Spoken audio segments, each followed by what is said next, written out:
It's recap time, baby. All about recap. Hello, everybody. Now we're going to talk about episode 44 of Kamen Rider Gavv. Interestingly, we start with a recap of the very first episode of Shoma running away from the agent while being found by Hajime, all the way back from episode 1.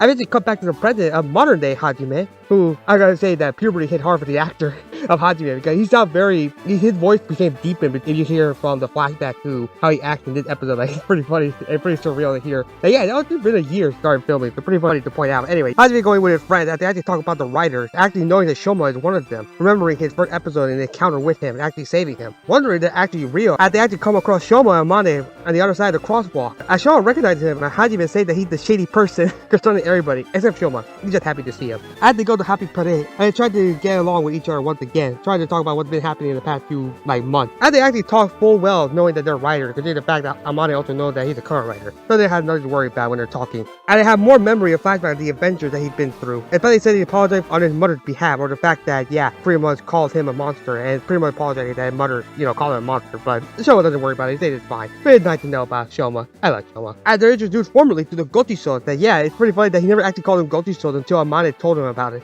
With a recap showing how they were born. As Benny said, it's pretty cool that we actually have a nice little moment and it actually shows his tasty diary, which you haven't seen in a while. Shows them what his new forms are and power-ups and all that. It's pretty cool that you actually have Shoma's theme, Happy Note, be playing in the background. And it pretty fits well with the lyric to what's happening in the scene right now, showing all his power, all his form, all the way up to his final form. And also some form, like I haven't seen Choco form, like the chocolate form, in like a long time. That made me think that it's been a long time since we last see the chocolate form at all. And Hajime and Mane just compliment on his diary, and it's a pretty nice, cute scene to see them all interact with one another. And Hajime and Shoma walk down, probably ready to go home, and they have a nice little moment of Hajime asking why he's called Kamen Rider. And it's pretty funny that yeah, the in-universe explanation that what we always call Kamen Rider. Yeah, Kamen equal max and bike equal rider. And Shoma just saying that yeah, that's the reason why it just kind of sticks. And Hajime was riding his motorcycle as Shoma decided to summon his own bike, which is pretty cool. We haven't seen in a while as well. As they prepare to take off, and Hajime hopes to promise that they'll meet each other again. It's a nice little moment to see. I really do like it. Shoma takes him home. We actually see a new part-timer be dropped off, being played by Naoki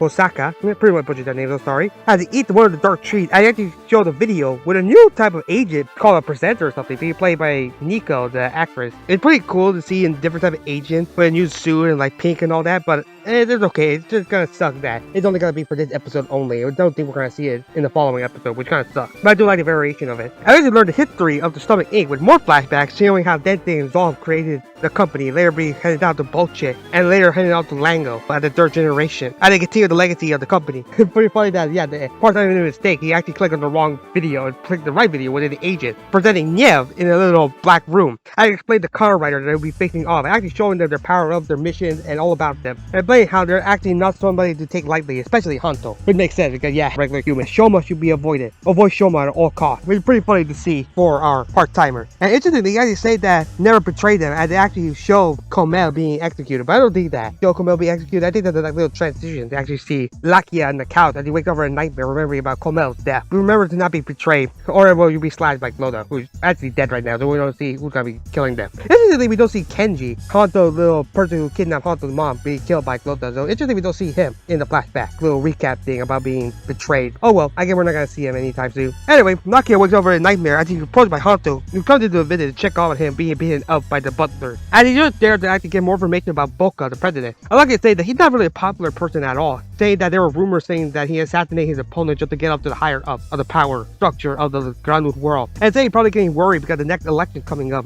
would probably lead to the flashback of the mass disappearance. Pretty much makes sense that yeah, he's trying to gain favor from making highly quality dark trees in order to manipulate the elite to vote for him. Interestingly, we don't actually see Magen, like the flashback to Magen becoming bitter Gavv. That would be a pretty nice excuse to show that. Say that yeah, the elites are actually being into the side of Boca to making the president again. As Hanto prepared to leave, as Lakia preferred to go back to sleep again, trying to rest up all his energy. And a pretty nice cute little moment of Hanto promising to bring rocks next time, as Lakia wants some tasty rocks. But Hanto super complaining the fact that yeah, he doesn't know how to actually know if a rock is tasty or not. So yeah, pretty funny little scene. And interestingly, Niev actually explaining about the door space. They say that it was found by Zolm, their grandfather, and they actually built a business and a company around it. Say that they don't actually know who created it, how it worked behind the scenes. I think that they had to connect to other worlds, showing the summer movie event happening with Karia's power, like disintegrating the world. So yeah, it's a little teaser of the fact that the movie's coming out next week at the time of recording the video. And we see the part-timer getting cold feet over the fact that he's actually gonna fight the writer, and Niev actually arrived to probably pretty much threaten him. Hanto's looking around for some rock. They actually find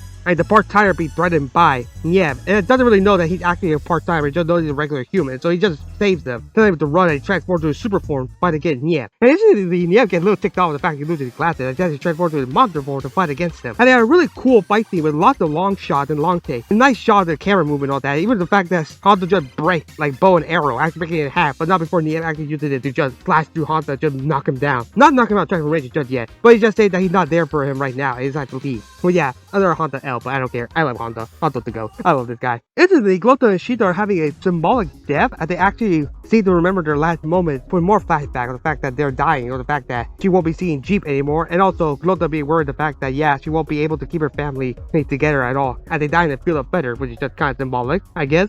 It's unfortunate that that's all we get from these two characters. Well, it makes sense because, you know, they're dead, and Lango actually thinks about his dead sister, saying that his dad had no business sense, and that the company was washing away underneath him, especially when he got Michiru and Shoma into their family. And instantly, we actually see how Bochi actually died, actually being poisoned by a drink, dying from the poison drink. Not really knowing it actually is being poisoned by Lango, or was he poisoned by somebody else, but I'm just gonna say that it probably poisoned by Lango, and Lango probably got angry with the fact that his dad not being the best fit for the company, and say that, yeah, the company was course corrected after the fact that he died. Had more reason to screw over Lango. But just say that it was a fact that Shoma remained as his parting gift to actually stop the company and also stop the family, which is pretty funny to see that Lango believed this. I say it's time for him to put an end to it, which I gotta say finally gonna move the plot forward in the last few episodes. Instantly, Niev walked around, find the Gochiso, pretty much threatens it before the Gochiso flees away, and they actually decide to follow it to lead him to Shoma. I mean, actually cut to with a little bite mark, and actually show Glota eating some food, saying that she needs something with more bite. I mean, I just see the event happening in the summer movie, the alternate world of the summer movie, and Jeep and Shita are walking around to develop a new product for the company, and Lucky is there carrying their stuff, and the butler and Hanzo the delivery man who pass each other. And Shoma helping up a dog, and we see Happy Pudding with Armani working inside, but then instantly somebody comes in with more paint, and then it's the movie character named Taorin. I didn't butcher the name, so sorry. Yeah, he already paid to help out Armani, and then they get a call for a job, and they prepare to do the job right away. And meanwhile, Kulov, I probably butchered the name, so sorry, but yeah, Kulov, I'm gonna pronounce it like that so I actually hear his name. But yeah, Kulov presents Carius with a new cartridge, when I think it's probably their way of calling Gochiso, but yeah, he presents a new cartridge with a terror Gochiso, saying that he actually liked it, and he prepared to destroy the world.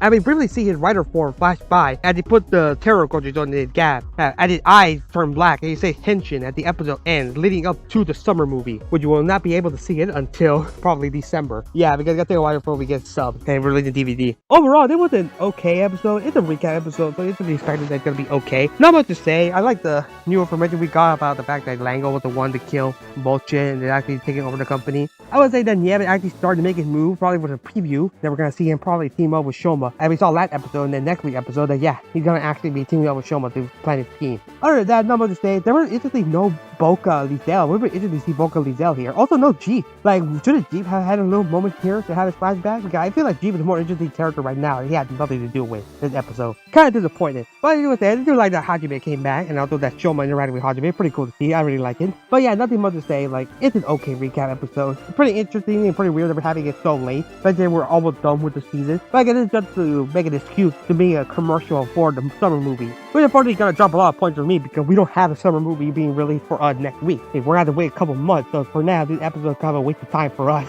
But at least they actually gave some more information about how things happen. Also, Hanzo versus yeah, it was cool to see. Even briefly, but yeah, very nice to see, but oh well. Not much to say. Okay, recap episode. Not much. Rating wise, I gave it a 6.5 out of 10. What do you guys think? Did you like the episode or you not? What do you think about the whole recap aspect? And also, you're also interested in the fact that yeah, it's happening so late into the show. What do you think is gonna be Niev's plan moving forward? Also, what do you think Lango's gonna do to make his move? Because it's about time he's gonna do something, because you need to do something with the plot forward, because we're almost done with this season. Leave a comment down below and subscribe for more Kamen Rider Gavv content. Peace.